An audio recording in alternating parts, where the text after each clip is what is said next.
Hello, this is Professor Gibson. Welcome to a video on Chapter 7, Section 4 of our Introduction to Stats textbook. The only thing that changes in this section from the last couple is that we're going to be testing claims about proportions instead of about the mean on a kind of a practical level. That means we've got we're dealing with p's instead of means. And so that what happens is that changes if you down here in our outline of the hypothesis testing process. When we do the standard test statistic, it changes the formula for that. And then really that's the only thing it changes. The other thing is for these type questions, once you have the P, the Q, and the N, you can figure out a formula for the standard deviation. So these are always normals. These are always Z's. They're not T's. All right. So let's have a look at this example question. An education researcher claims that at most 7% of working college students are employed as teachers or teaching assistants. In a random sample of 400 working college students, 9% are employed as teachers or teaching assistants. At alpha equals 0.10, is there enough evidence to reject the researcher's claim? All right, so what we've got here, first, this is an at most, right? Well, what does at most mean? You think about it a little bit. At most is probably less than or equal to, right? So we have to choose between our first step. We're going to choose between the null and the alternative. We've got to set these up.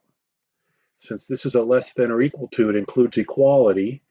Okay, what we're going to say, remember, since this is a proportion, this is P is less than or equal to 0.07. That's the claim. And then the alternative then is going to be the complement of that. P is greater than 0.07. Okay, so again, there's lots of ways they do these different things. This is the way they do this. We give you multiple choice questions, and this one is at most 7%, right? It's just what it said, at most 7% of working college students are employed as teachers. So this is really just, this one in this case is really just quoting what was given for the claim. The next step in MyLabs Plus is to pick the hypotheses, which we just did, was this one, right?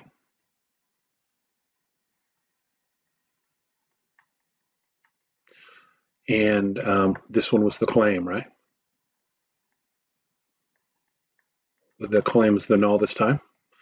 The next step is to find the critical values and identify the rejection region. All right, so this is a rejection region question. So first we have to find the critical values. Okay, so for the critical values, we take the level significance that we were given. Let's see, what is it? Our level significance is 0.10, right? Alpha equals 0.10. So what this is going to be, and this is, we also have to have the tail. Remember, the tail comes from the alternative. It's a greater than, right? So it's right-tailed. Okay, so the projection region method, we're using right-tailed, and it's the normal one because it's a z here, right? This is a z. And also, whenever we use the proportions, it's normal. So our formula is I and V norm.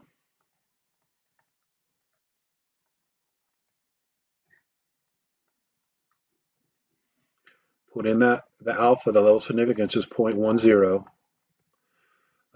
and then 0 and 1. Put that into the calculator.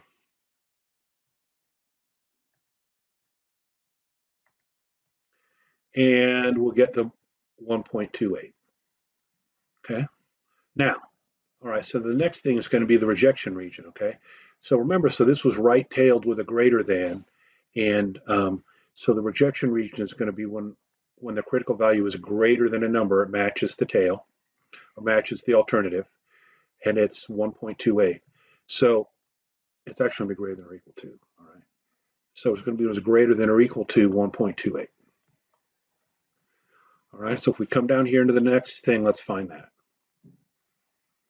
Oh yeah, it looks like it's just greater than. That's right, I'm always flipping that. Okay. So the rejection region with z is greater than 1.28. You with me? Okay. Find the standardized test statistic. Okay, so this was one of the things, this is the one thing that's different about this one from the ones with the means, other than writing P and mu, and here's the formula, P hat minus P. So P hat is the proportion for the sample, right? These standardized test statistic formulas, it's always sample minus population, and then the P is the one from the population, it's the proportion for the population. And the other thing is really, this is the one from the population is always the one that comes from the claim. Okay, so let's do it, P hat minus P. So that will be, let's see. Okay, our P is the 0.0 is a 7%. The one from the sample is 9%. So it's going to be 0.09 minus 0.07. And then you see the formula down here, all over a square root. P is 0.09. Remember, the Q is the complement of the P. So if the P was 0.09, the Q is 0.91.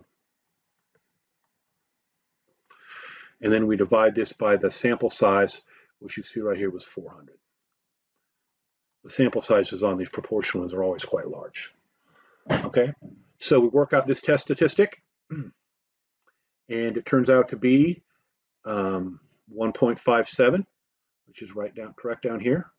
Okay, so you remember now our rejection region here was anything bigger than 1.28, and we have 1.57, right? 1.57 is definitely bigger than 1.28, right? Right. So in our next step here, so that means we're going to reject the null hypothesis. And if you remember, in this one, they're going to combine the statement about the null and the claim in the same statement, which is another way they do it. The claim matched the null.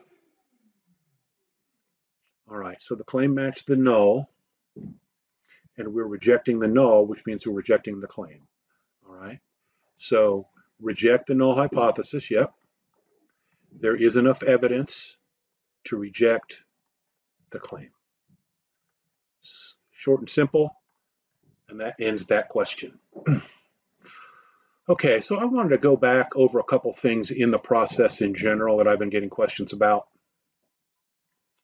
One of them has been, how do you decide when to use a t-distribution? All right. Well, what happens is every time, so for one, the t-distribution is always a situation when the question's about the mean. When the question's about the proportion, it's always a normal. But when we're testing a claim about a mean, all right, what's going to happen is they always give us a standard deviation. Always.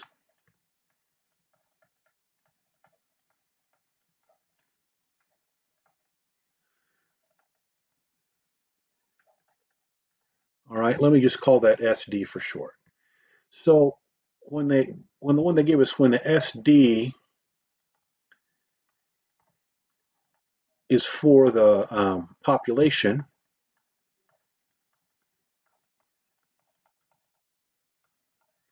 this is when we use the normal,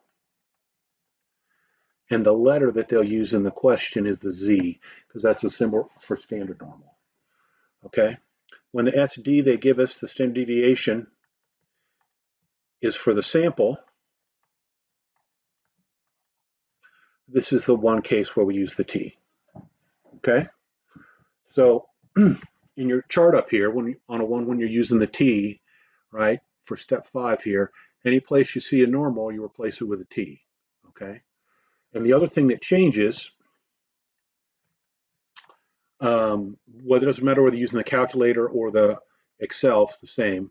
Whether you're For example, if you're doing TCDF in the calculator, it still gives you still put in a lower and an upper, but you don't put in the mean and standard deviation anymore because they're always 0 and 1 for the t. What you put in is the degrees of freedom, right? Same way if you're using t.dist in Excel,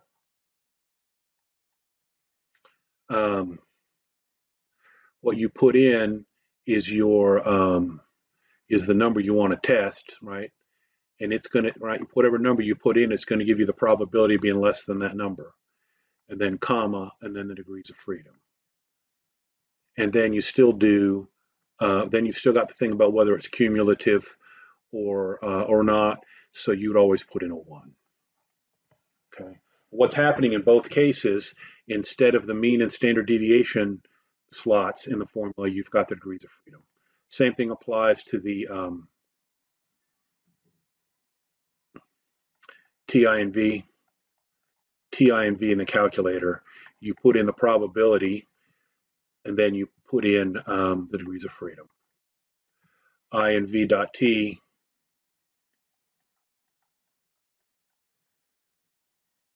actually it's I and V dot T in the calculator, I'm sorry. I and V dot T in the calculator, and then in Excel it's T dot I and V, right, with the equal sign in front. And these two are exactly the same in terms of what you put in. You put in the probability, and then you put in the degrees of freedom. All right, so one other thing here I want to talk about is all these different wordings at the end, okay? And if you don't have this written down in your notes, I talked about it. It's in one of my lectures from before spring break in the PowerPoint. But if you don't have it down in your notes, I would pause the video here after I get done explaining this and write it in your notes. When you get to the end and it's time to write up something about the claim, okay? First, you got to realize, did the claim match the alternative or the null? So the claim match the null or the alternative, okay? If it matched the alternative, then it's either, the wording is either going to be there is not enough evidence to support the claim or there is enough, right?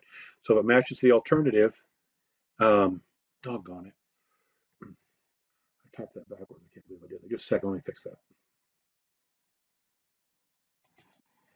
Okay, so the claim matches the alternative. Okay, if you reject the null, right, you've just rejected the null, so you've kind of supported the alternative, right? So when you reject the null, if the claim matches the alternative, the language is going to be there is enough evidence to support the claim.